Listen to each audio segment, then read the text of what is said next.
Bangunan ane di Jalan Nyoh Kuning, Banjar Nyoh Kuning, Desa Mas, Kecamatan Ubud Gianyar, kebakaran duga Sari Raya Galungan, Rabu 10 November, sawetara jam setengah seye semengan.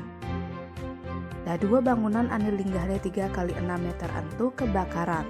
Sewai-wai anak dadi yang ngetongos yoga madan Moksa Temple. Entu pun masih Kasatpol PP Gianyar imade wate nyelasang sing ada korban jiwa dugas kejadian ni entu. Cuma ane ngelah bangunane madan imade suambare rugi nganti 50 juta rupiah.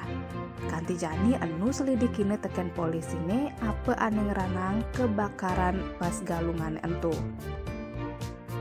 Tim Bali Express ngelaporang.